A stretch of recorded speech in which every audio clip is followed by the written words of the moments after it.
our fire makes the city look so bright. Close your eyes and just stay tight. We have to go. Stay with me while we leave. Stay with me. Hey, what's up, Hanz family, and welcome to another holiday tutorial. Today is going to be an ice queen. Also, I know my eyes are red. I was staring into a bright light. They get red sometimes. It's alright. Anyways, all product details will be listed down below as usual, and let's get to the video. I mean, we're already at the video, but you know what I'm saying. I'm going to start off by showing you kind of how to do this crown. You're going to need some hot glue sticks and a hot glue gun, the real hero of this tutorial. I just use a plate to put the hot glue on. It comes off really easy. We're going to start by kind of making the little drops. I had drops on my face, and you can see if you just put a little bit of hot glue down, and then if you kind of spin it around, you'll reduce that little string you get all the time, because that hot glue gun string is real annoying. You can see them all over the plate. I want to also make some little icicles, so you can see I'm kind of doing them so that they're a little jagged, and I'm making them larger and then kind of taper off at the point. And as they get dry to the touch, I'm adding a little few layers on top of them because we want them to look really textured. That'll help the hot glue to really look like ice. Waiting between layers a little bit helps just because we don't want it to all kind of mesh together into one shapeless blob. To get these off, it's really easy. You can either kind of pick them off a little bit with your nails and just slowly pull it off. When you do have them pulled off, you can even kind of ply them into a little bit more of a different shape if they are a little too curved up, or you could also just push them off of the plate slowly and crack them off that way. Here's some finished icicles. I'd say there's about 3 different little layers of hot glue put on them. For my look, I did quite a few in lots of different shapes and sizes. I wanted some that were very thick and some that were very thin. These are basically weightless, so it's very easy to adhere to your face. For the actual crown, I just took kind of the perimeter of my plate and I just did near the white rim, and first you just want to start out by laying down your first few lines of glue. Your hand may get very sore, and by it will get very sore.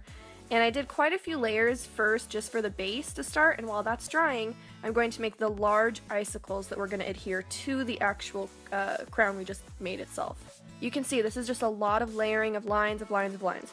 I start with the most glue at the base of the icicle, and then as I get to the tip, I'm pretty much out of glue, if that makes sense, in my one pump, so it kind of leaves a very tapered edge at the end, which is what we want. For this crown, you're going to want to make a ton of these. You're going to want to make smaller ones and larger ones, just like I said before, because we are going to layer this quite a bit. With the base of the crown, you just want to take it off like normal, and it's actually very pliable and easy to work with, so you don't have to be too worried about cracking it or pulling it too hard and having it break. The first crown I made was way too big, so I actually just cut it and cut a chunk of it out and then re-glued it together. To start gluing down your icicles, just kind of figure out where you want it, and then I lay down a very generous chunk of hot glue, kind of hold it in place for a few seconds, and as it stays, I start to add more hot glue to the sides of it, mainly focusing towards the bottom because, again, we want the icicles to look pretty natural, and icicles are larger at the base and taper off. Same with adding a new one, just keep adding and adding more and more hot glue.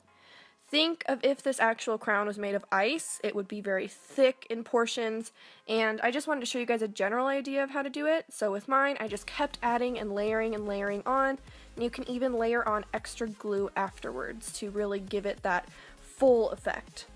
It's definitely kind of time consuming, but very worth it.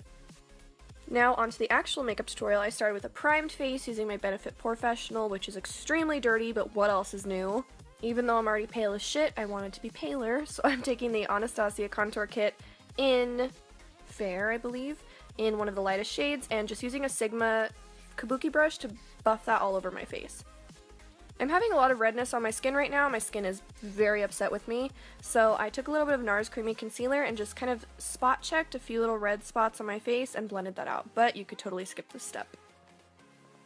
Make sure to do your neck, chest, and ears. And then using the Laura Mercier Translucent Setting Powder, I just want to completely set my face.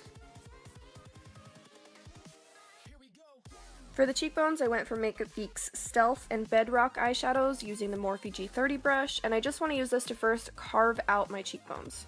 You can see that with this brush I use patting motions to blend out the color a little bit, and you want to focus most of the color downwards and just a tiniest bit on top since we are curving around the cheekbone. Add a little bit of Stealth to darken the color since Stealth is more of a true gray, and make sure to get your temples as well. And then use a smaller brush and a little bit of Corrupt, which is as well for Makeup Geek, duh, and go right up against the line of where your cheekbone would be just to really define it. Use the Morphe brush again to completely blend it out. We don't want it too intense. And then use that same Bedrock and Stealth mixture to darken underneath the eyes a little bit.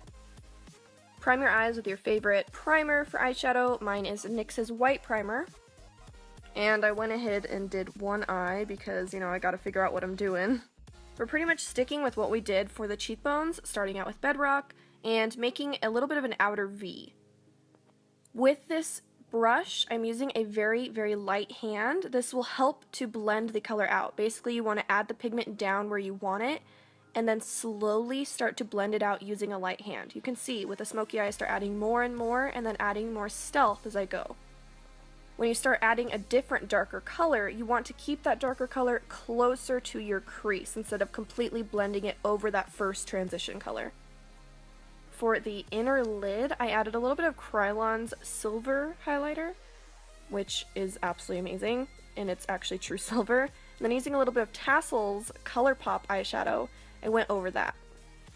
This will just really make the eye pop and bring the attention towards the inner corner.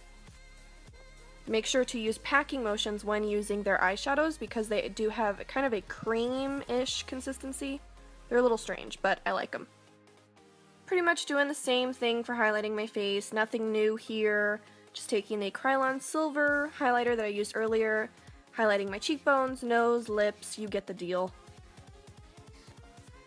So when I wanted to do an Ice Queen, I kind of immediately thought of Jack Nicholson in The Shining, and if you look at the picture of when he's frozen outside, he has these kind of white streaks, these white frosty streaks, so I wanted to do a play on that. So I'm just taking some white paint from Mayron, which is a water-activated paint, and I'm putting this kind of just wherever I want on my face. I wanted one side to be heavier than the other, just because you guys know I love asymmetrical looks, and I also did some coming out of my nose too, because, you know, realistically, my snot would be kind of frozen too, okay?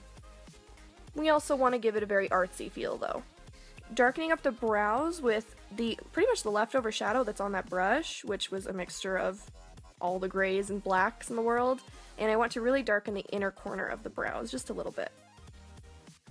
Just because I'm trying to be a little creepy, I took some black body paint and this small little liner brush and just drew some tiny little lines coming down from both eyes on the bottom. If you have watery eyes, I would opt for some liquid liner instead of black body paint because it's water activated, so it could melt. Here is the part that I was waiting for when I was doing this tutorial. I was so excited. I am going to take this and just some duo eyelash glue. You could totally use spirit gum if you are wearing this for longer, but I was just wearing it for, you know, to sit in my chair and take some sexy pictures for you guys.